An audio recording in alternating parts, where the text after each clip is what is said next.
안녕하세요. 미북입니다. 모처럼 만에 시장이 반등하고 있습니다. 반도체 섹터 같은 경우 지수 대비해서 더 큰 상승폭을 보여주고 있는데, 그러면 여기서 의문점이 생기죠. 과연 이 반등을 믿어도 되는지, 언제 어디까지 갈지 이런 의문들이 분명히 생깁니다. 여기에 대한 답변을 오늘 말씀드리려고 해요. 최근 반도체 섹터 관련 이슈들이 많았어요. 간략하게 보고 SOXL 보도록 하겠습니다. 가장 먼저 반도체 기업 지원 법안부터 말씀드릴게요. 미국이 중국의 반도체에 대한 견제 목적으로 자국의 반도체 제조업의 부흥을 위해서 반도체 기업 지원 법안을 발의했습니다. 내용이 어떤 거냐면 미국 내 공장을 건설하거나 관련 설비를 구입할 때 520억 달러 규모의 보조금과 세제 혜택을 주는 내용이에요. 그런데 이 법안이 어떻게 보면 이 반도체 생산하는 기업들에게만 혜택이 돌아가는 구조예요. 그래서 설계만 담당하는 팹리스 기업, 대표적으로 엔비디아, AMD, 퀄컴 같은 그런 기업들은 그리 달가워하지 않았습니다.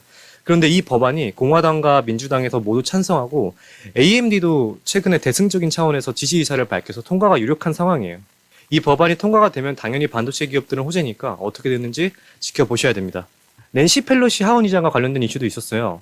미국 하원의장 낸시 펠로시가 6월 17일에 남편 명의로 500만 달러 규모의 엔비디아 콜옵션을 매수했습니다. 이런 고위 권력자는 주식 매매를 하면 한 달 뒤에 공시가 떠요. 근데 그 타이밍에 맞춰서 반도체 지원 법안을 좀 통과시켜야 된다 이런 발언까지 했어요. 이게 왜 이슈냐면 그동안 계속해서 내부자 정보를 이용한 주식 거래로 큰 이득을 취한다고 논란이 있었어요. 수익률이 매우 높아서 일각에서는 좀 우스갯소리로 펠로시 ETF를 출시해야 되는 거 아니냐 이런 말까지 있을 정도예요. 어찌됐든 반도체 섹터에는 호재라고 볼 수 있습니다.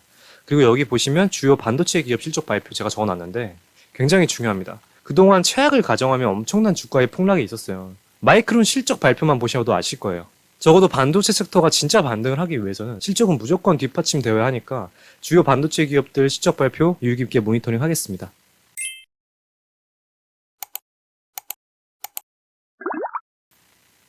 이제 기술적인 움직임 보면서 어떻게 대응하면 좋을지 보겠습니다. SOXL 일봉이고요. 제가 바로 직전 SOXL 영상에서 단기 라인 잡아드렸었는데 상방으로는 1차적으로 이제 17달러 부근, 그 다음에 최종적으로는 21달러 부근, 하방으로는 9달러 부근 말씀드렸어요.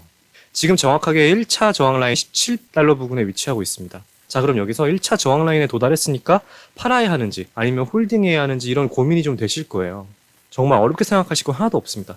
SOXX로 보여드릴게요. 최근에 이런 단기적인 하락 추세에서 벗어나서 좀 올라온 상황입니다. 이거를 찐반등이라고 할 수 없는 게 이러한 저항선을 돌파를 해줘야 돼요.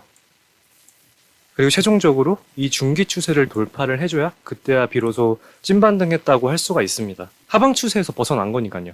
그래서 지금 가장 중요하게 보셔야 될 점이 이 저항선이에요. 여기를 돌파하는지 못하는지에 따라서 방향성이 잡힌다고 보시면 됩니다. 저라면 지금 SOXL 비중을 좀 축소할 것 같아요. 왜냐하면 스토캐스틱도 지금 상단에 있고요.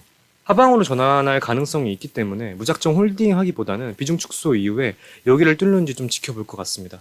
만약에 이렇게 뚫게 되면 다음 저항선은 아마 이 100일 이동평균선이 될 거예요. 그 다음이 중기 추세 상단입니다. 못 뚫는다면 다시 방향은 하방이니까 거기에 대한 대비 확실하게 하셔야 됩니다. 근데 여기서 또 중요한 점이 SOXL로 보면은 이 저항선이 안 나와요. 보여드릴게요. 네, 여기서부터 이렇게 그으면 괴리율과 수수료 때문에 차트가 깨져서 이 저항선을 돌파한 것처럼 보이는데 SOXX로 보셔야 더 정확한 판단이 가능하니까 SOXX로 꼭 보시길 바랍니다. 결국 찐반등이라고 보기에는 시기상조라고 볼 수 있고요. 악재가 최소한 하나라도 해결이 되는 모습이 나와줘야 될 것 같아요. 여전히 시장은 인플레이션 피크아웃으로 연준의 긴축 강도가 조금 완화될 것이라는 기대감과 경기 침체로 인한 기업들 실적 하락에 대한 우려가 상충하고 있는 상황입니다. GDP Now에서 예측하는 2분기 GDP는 이미 마이너스를 기록했기 때문에 기술적인 영역에서는 경기 침체에 들어섰다고 볼 수 있어요. 이에 반응해서 마이크로소프트나 넷플릭스, 테슬라, 애플 등 글로벌 빅테크 기업들은 고용을 줄이거나 고용 구조를 최적화하며 경기 침체에 대한 대비를 하고 있어요. 그나마 다행인 건 최근 실적을 발표하는 기업들이 대체로 컨센서스를 좀 비트하거나 그에 준하는 실적을 발표하고 있다는 점 같아요.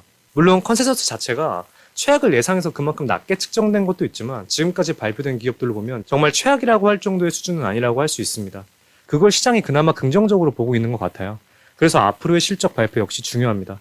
당장 오늘 장 이후에 테슬라 실적 발표가 있어요. 주목해서 보셔야 됩니다.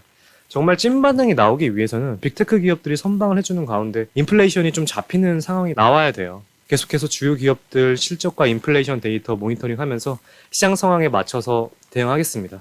그럼 오늘도 영상 시청해주셔서 진심으로 감사드리고 도움이 되셨다면 구독과 좋아요 부탁드리겠습니다. 궁금하신 점이나 다루셨으면 하는 내용 댓글 남겨주시면 확인 후 답변 드리겠습니다. 감사합니다.